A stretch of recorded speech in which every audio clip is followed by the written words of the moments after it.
నడుచుకుంటే వెళ్తున్నాం. ఆటోలు కూడా లేదు, ఆ ఫ్రీ బస్సు ఈ ఆటోలు కూడా లేవు. ఎక్కడ వెళ్తాం సార్? అయితే మన రైతు అయితే ఇప్పుడు సబ్సిడీ నిన్నటిదాకా స్టోర్ ఇంటికి వచ్చేస్తుంది సార్. నిన్నటిదాకా స్టోర్ ఇంటికి వచ్చేస్తుంది.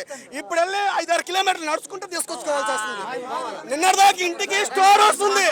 నిన్నటిదాకా ఇంటికి స్టోర్ వస్తుంది. ఇప్పుడు 5 కిలోమీటర్లు వెళ్ళి తీసుకొచ్చుకోవాల్సి గత వచ్చింది మాకు.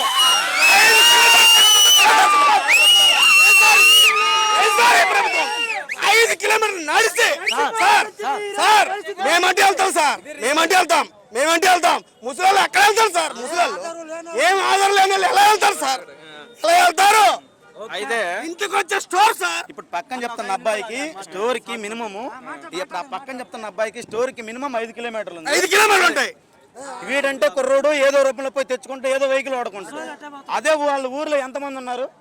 వాళ్ళ ఊర్లో ఎన్ని రేషన్ కార్డులే కాదండి, వికలాంగులు కాదు. ఇంట్లో ఓ భార్య భర్త ఉంటారు, వాళ్ళకి వెహికల్ రాదు, వాళ్ళు ఎలా తెచ్చుకుంటారు? బ్రహ్మాండంగా ప్రశాంతంగా ఇంటికి వచ్చి సరుకులు ఇస్తుంటే వాళ్ళకి అన్నం తినలేదంట. ఇప్పుడు మాత్రం ప్రశాంతం కడుపు నిండా తింటున్నారు. ఎవరు తింటున్నారో చెప్పనా? నాదర్ల మనోహర్ గారు తింటున్నారు.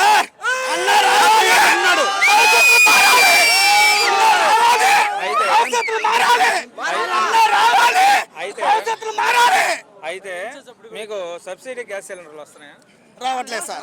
ఇంటికన్నారు సార్ ఈ రోజు మా ఇంటికి రండి. మేము కట్టెలు పోయి వేసుకొని ఇంట్లో పొలాలకి వెళ్ళి కట్టెలు తెచ్చుకొని పొయ్యి పెట్టుకుని వండుకుంటాం సార్. మాకు కట్టెలు తెచ్చుకొని పొయ్యి పెట్టుకుని వండుకుంటాం సార్ మేము. అంటే సార్ ఏమంట అన్నాడు?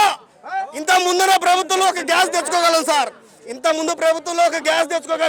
ఇప్పుడు ఆ గ్యాస్ కూడా లేదు సార్. మేము పొలాలకి వెళ్ళి కట్టెలు తెచ్చుకొని ఏదో కూలి పని కోసం పోయి వస్తా ఏదో 4 కట్టెలు ఎత్తుకొస్తే ఆ కట్టెలు పెట్టి పొయ్యి వండుకొని కూర చేసుకున్నాం సార్. అంత ఉంచి మాకు ఎలాంటి అవకాశం మాకేమో ఇవ్వలేదు సార్. మాకు ఎలాంటి ఎట్లాంటి రాలేదు సార్. మాకేం రాలేదు సార్. ఇలానే ఈ రాష్ట్రం మొత్తం నేను ఒక్కనే ఉన్నానంటే, నా ఇంట్లో కుటుంబం అంటే ఈ రాష్ట్రం మొత్తం ఎంతమంది ఆడపిల్లలు ఉంటారో, ఇలానే కట్టెల పొయ్యి మీద ఎంతమంది చేసుకుంటారో చూడండి సార్ ఇంకోసారి.